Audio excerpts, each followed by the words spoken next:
Ciao a tutti, nuovo video, questa volta un po' diverso dal solito, ma ovviamente parlerò sempre di videomaking e ovviamente ho ancora il cappello da panda perché per il momento mi sta portando una gran fortuna. Dunque, quello di cui voglio parlare oggi credo che sia un po' il sogno erotico di molti videomaker, almeno chi opera sul digitale. Sto parlando della Red Epic. Per chi non lo sapesse, la Red Epic è una videocamera per produzioni di veramente alto livello. Sto parlando di film come I Pirati dei Caraibi o The Social Network o il nuovo Underworld in 3D.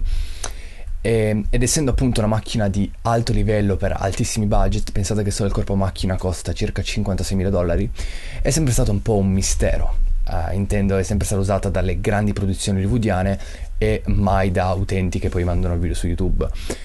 Questo fino a circa 3 settimane fa, quando James Drake, che è uno dei fondatori di una grossa compagnia che affitta le Red Epic, ha deciso come campagna promozionale di farsi intervistare da Dave Dugdale, che è il creatore di un canale su YouTube che io seguo attivamente, ve lo consiglio a tutti quanti, che è Learning DSLR Video, metterò il link in descrizione. Ha deciso quindi di rilasciargli prima un tutorial filmato su come usare la Red Epic e poi di farsi girare l'intervista, e quindi sono venute alla luce le vere funzionalità della Red Epic e wow, cioè questo video non è per dire grandi cose, è solo per farvi fare wow. Ed è un wow dopo l'altro. Quello che ho fatto io è di tradurlo e sottotitolarlo in italiano per voi. È la prima volta che sottotitolo qualcosa, quindi scusate se magari non è fluidissimo. È stato comunque uno sbattone immenso. Adesso mi rendo conto che suba le serie il culo che si fa e credo che non lo farò mai più in vita mia. Spero che apprezziate. Ho tagliato quasi niente, nel senso piccole parti di magari conversazioni non inerenti alla macchina e 2 parti secondarie. Vi lascio poi il link in descrizione sia del tutorial originale sia dell'intervista poi stessa. Sono comunque in americano abbastanza veloce, quindi non è troppo facile da capire. Quindi, visto l'intervista, volevo condividere il mio fattore sbavo. Ho quindi pensato che sarebbe stato carino condividere la cosa anche con chi magari non riesce a seguire la parte in inglese. Di conseguenza ho mandato un'email a Dave chiedendo se avrei potuto inserire l'intervista in un mio video e questa è stata la risposta. Yeah. Quindi ecco a voi il video. Okay, so if you wanted to say come from like a DSLR and jump onto the Red Epic, it's it's a little bit of a transition for sure, but there's a lot of similarities. So you're still going to set your ISO, you're still going to set your aperture the same. You just have a few more features, if you will. It's almost as if you're shooting the picture mode on your DSLR, but now in video. We'll go ahead and boot it up here. So we got the power button on this side. Just hit that. Great thing about the Epic is it's 8 to 10 second boot time. The red one was famous for a 90-second boot time, so it's sped it up a little bit, which is great. The great thing about this camera is it has a very easy-to-use touch interface. Oh, it's touch, okay. So I don't know if you can see this, but you can just go in here and say you want to shoot at 24, the golden standard these days. You just tap on your frame rate here, scroll to 24, pretty easy. There you go, you're at 24 frames per second. Same thing with your shutter speed, you can change that. Your white balance, which we'll talk about that in a minute, and then of course your aspect ratios, which that's something that is a little different from a DSLR, which shoots only 16:9, or I guess SD if you really wanted to. So let's say you want to set your white balance, and right now we're at 5600K, which is actually pretty close for this room, but let's say you want to change it. And again, it's metadata, so you can change it in post, and it's non-destructive. Okay. But you go ahead and tap that, and then you choose your white balance, let's call it 5000K. So there you go, you've just changed it. The other option is we have all these buttons on the side handle over here. These are all custom assignable. So we've particularly chosen to put white balance as B for balance. And then you just find your white card. So you put your white card in front, or your gray card, and you go ahead and hit B. You now have a custom white balance, 5103 Kelvin. Wow, pretty exact. So that's one way to do it, but again, because it's raw, you can change it in post, and it's not really affecting your footage in any way, which is really cool. Okay. So let's talk about setting exposure a little bit. It's a little more intense than perhaps on your DSLR because you kind of have to reframe shooting on the Epic. Because it's raw data, you really want to shoot so you don't clip. And the camera will tell you in many ways what clipping looks like. Okay. But it's just a little different from DSLR, because in DSLR you really want to dial in your look, and if you can, light it exactly like you want to shoot it.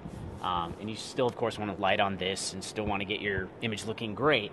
But the best option you have on the Epic is to prevent anything from clipping. So, that being said, the very basic functions down here with the histogram show you, I don't know if you can see this on the camera, but there's this little bar that has red, and that shows you how much you're blowing out, how much you're clipping. So you'll notice, if I'm just gonna change my T-stop or F-stop on your DSLR, that is gonna go down pretty quick, and you'll notice that out here, right, which is where it's blowing out, now you're not clipping. You have a little blue spike there, because it's the sky, but you're not clipping anything. Interesting. However, conversely, you now have clipping on the shadow side, meaning that you have a little bit of detail in noise. So you want to find your ideal exposure where you can get the least amount of clipping here and the least amount there. You'll notice here, very little on both. Okay. The other really great thing about the Epic is it gives you a few more tools than your DSLR might to help you set exposure, see exactly what the sensor's seeing. So we'll go under settings here and hit display, and you'll hit tools, and you'll notice you have a myriad of things. Some of these are for focus, so we'll just talk about the exposure ones. The exposure tool here will show you a black and white overlay. So you're seeing a black and white image, but it'll do red for clipped, and then purple for underexposed. Okay. So you'll see here that we are slightly clipping, bring your exposure down a hair, boom, gone. Cool. So then there you're out, and you just come barely under. As soon as that red goes off that bar graph, then okay. Exactly. Cool. So we can turn that off. The other option we have is false color mode. And false color is essentially a range of colors. So if you're shooting an interview, you can set your exposure based on colors. Okay. So pink is like Caucasian 55 or 60%, and there's, you can look up the colors online, but usually darker blues are the darker side and yellow reds are the higher side. So there's a spectrum there, which is really helpful if, like I said, you're shooting interviews or something like that.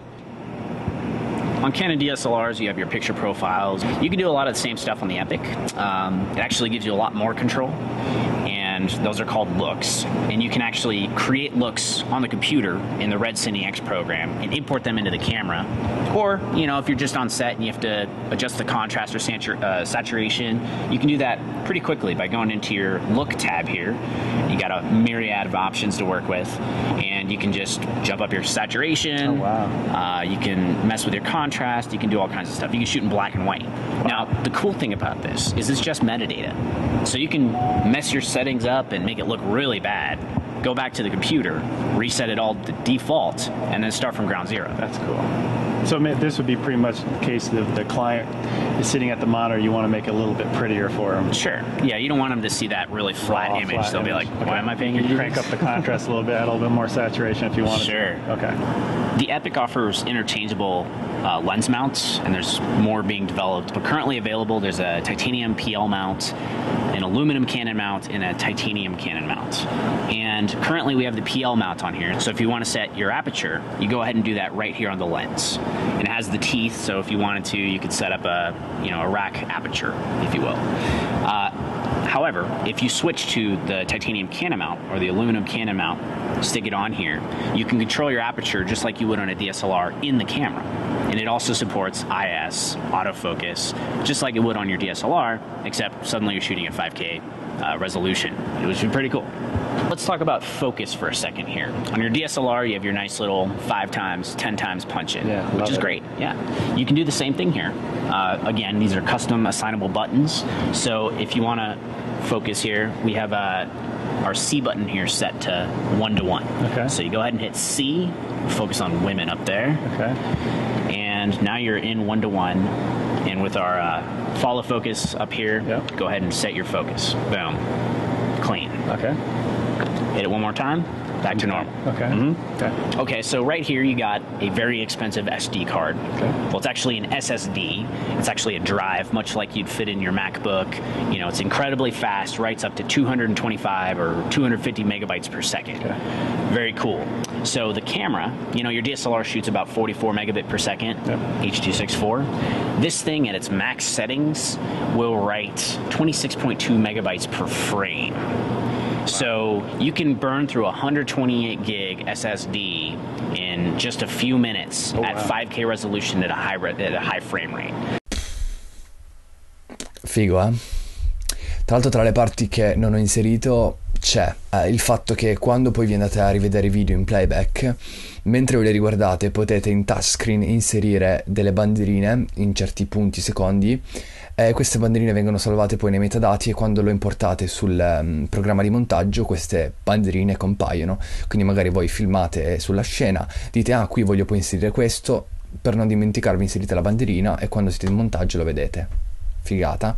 Altra cosa è il comando, il telecomando in remoto. Non è un semplice telecomando ma è uno schermino in sé che vi dà controllo completo e pure di live view di quello che sta avendo la videocamera. Pazzesco. Ci sono anche altre piccole cose ma la maggior parte sono riuscito a tradurvela e il resto non ci avevo voglia, cioè la maggior parte è fatta, quindi apprezzate quello che ho fatto. Niente, spero di aver fatto venire orgasmi multipli anche a voi. Se vi è piaciuto il video commentate, fatemi sapere che ne pensate, fatemi sapere se pensate che un giorno potreste mai riuscire anche solo a appoggiare il dito su quello schermo e wow, cioè wow, non vi saluto neanche oggi, dico solo wow.